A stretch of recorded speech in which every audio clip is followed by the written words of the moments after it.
I'm JJ Johnson. You're watching Reality Survival. So in a recent video, I talked about 10 top 10 skills for preppers or something like that, and I was talking about knowing and learning, taking the opportunity now to learn about alternative energy sources and how to use alternative power. And so I'm starting this journey myself. I'm pretty new at this. I don't have a lot of information. I don't have a lot of experience dealing with anything other than the little small, like 7-watt fold-out panels or 20-watt fold-out panels that you use, when you're camping and that kind of thing. On a larger scale, with larger panels and stuff like that, I'm just beginning to learn how to use this.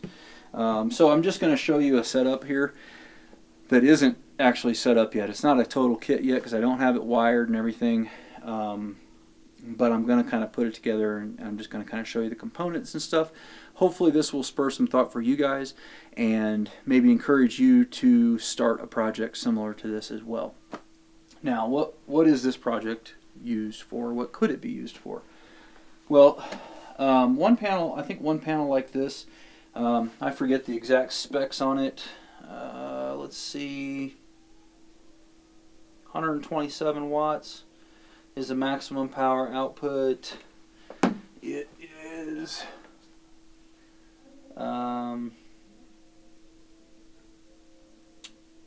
rated current, looks like it's 6.84 amps, and yeah, I don't know what else. Anyway, it's kind of hard to read all those numbers, but essentially, I think that this panel will be big enough to charge 2 of these big batteries, big 12-volt batteries, and keep those 2 things charged, for the area I'm in. We get quite a bit of sun up here in Cheyenne, Wyoming area, and so I think this will probably work. What my plan is to get one of those garden carts that'll hold like 1,000 pounds, and to mount this little, Stanley. This is a little Stanley cart. I'm going to mount this inside of it.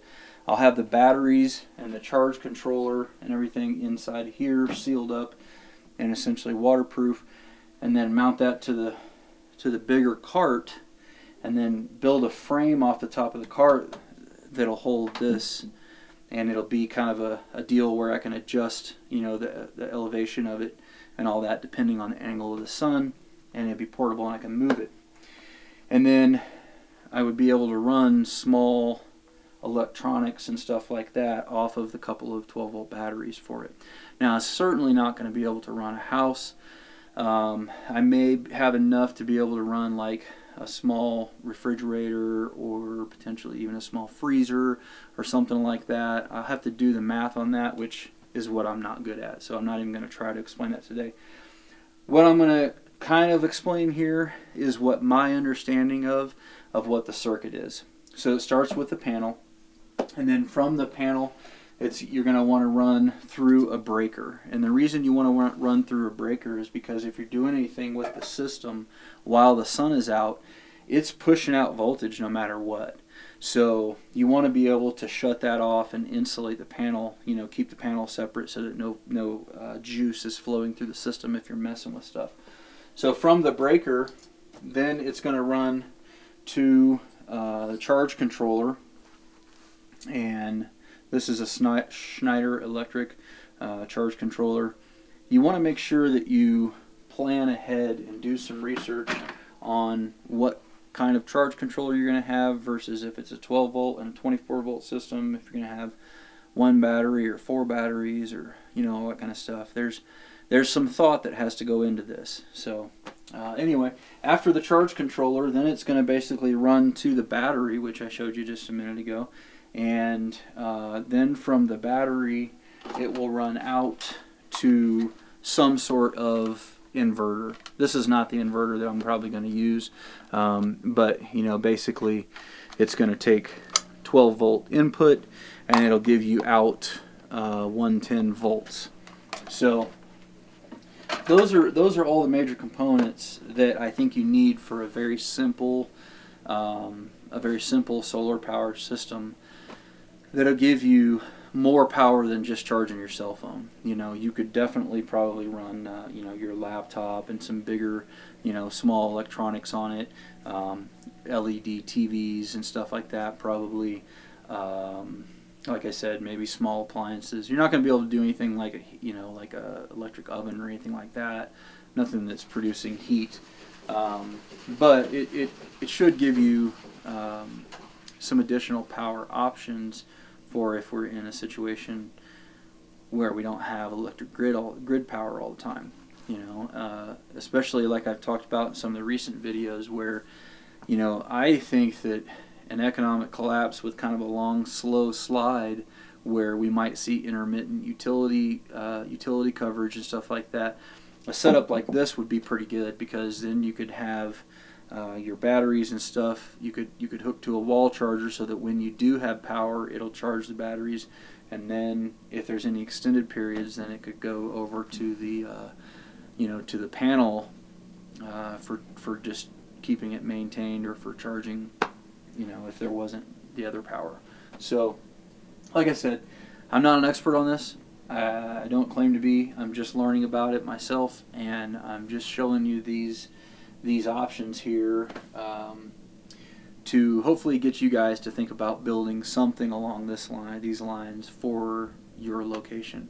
I like the idea of having it portable, and the reason is because if I decide that I had to bug out or something like that, and I'm bugging out with my vehicle, then I would be able to load this into the back of my truck and I could take it with me.